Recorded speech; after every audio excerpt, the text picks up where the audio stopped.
This channel's content is strictly for educational and informational purpose and does not endorse or promote any form of violence, harm, illegal activities, self-injuries and communal disharmony. ব্রাত্যদা সুবক্তা, ব্রাত্যদা যে রূপক বা যে উপমা যেগুলো ব্যবহার করেন সেগুলো সবসময় একদম অ্যাপ্ট। আমার শুধু এখানে একটা খটকা লাগলো, বিজ্ঞাপনহীন টকশোর কথা বললেন, এই তুলনাটা কতটা যায় সন্ত্রাসমুক্ত? এক সেকেন্ড সন্ত্রাসমুক্ত আমি বলছি আইডিয়াল পরিবেশ, বলছি তো আমি তুলনা করিনি, বলছি আমি ওটা বলতে চেয়েছি যে আদর্শ, আমিও আদর্শ পরিবেশ। এক্স্যাক্টলি, আমার এখানেই প্রশ্ন, বিজ্ঞাপনের কারণে কোনো মায়ের কোল খালি হয়েছে এটা অন্তত আমরা দেখিনি। এক, দুই হচ্ছে দুর্নীতির কারণে যেটা হয়, হাজার হাজার লোক চাকরি চেয়ে রাস্তায়, এক সেকেন্ড, পরিবার ধ্বংস হয়ে যাচ্ছে, রাস্তায় বসে থাকছে, বিজ্ঞাপনের মধ্যে অতটা দোষ থাকে না। আরে যিনি অ্যাঙ্কার করছেন তাকে আক্রমণ করা উচিত নয়। ম্যাম যে প্রশ্নটা করলো, যে কোশ্চেনটা করেছে, সত্যি সবাইকে ভাবাই। শওকত মোল্লা সাহেবকে ভাঙড়ের অবজারভার করে পাঠাচ্ছে, ওখানে গোলাপ ফুল দেবে না বোম পড়বে, আপনারাই বলুন।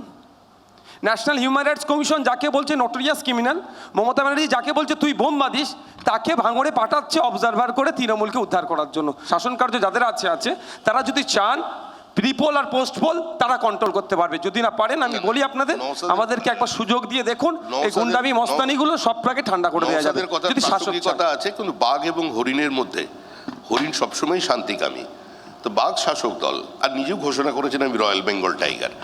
তো সেই জন্য উনি যদি শান্তি চান তাহলে এখানে শান্তি আসবে। আমি এটুকুনি বলতে পারি, ওদিকে সেলিমদারা আছেন, এখন তো সেলিমদারা সন্ত্রাস, বোমা, বুদ্ধকোল, রিগিং, থান কাপড় শোনেনি, এই প্রথম তৃণমূলের জমানায় শুনছেন।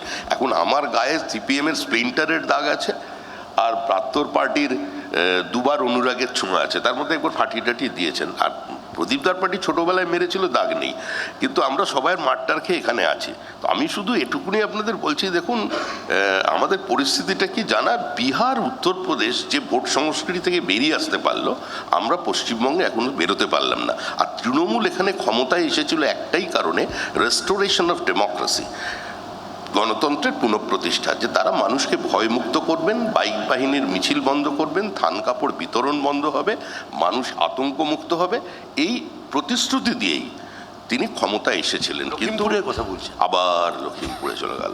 আমি এত দূরে গরমের মধ্যে কেন যেতে চাইছো? এখান থেকে বাংলায় ফিরে এসো বাবা। আমি তো বাংলায় থাকতে চাইছি, আমি তো বাংলায় তোমার আরো কাছে থাকতে চাইছি, ওই জন্য তোমার প্রতিবেশী সাধু থাকতে চাইছি। প্রকাশ্যে বলছি তো দেবে তো, ট্রান্সফার হচ্ছে না, আপনার দলের লোক বিজেপিকে ভোট দেয়নি, আমি ভোট চাইবো না। আমরা তো প্রকাশ্যে বলছি, কেন্দ্রে স্থায়ী শক্তিশালী স্থিতিশীল সরকারের লোক, আমি একটা বলি,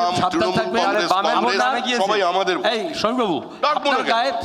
আমার বলি রাজনৈতিক নেই তো। জয়প্রকাশ মজুমদার কিন্তু একবার লাথি খেয়েছে এবং চলে গেছে কিন্তু তৃণমূলে। বাংলার আওয়াজ, বাঙালির আবেগ, জি 24 ঘন্টা।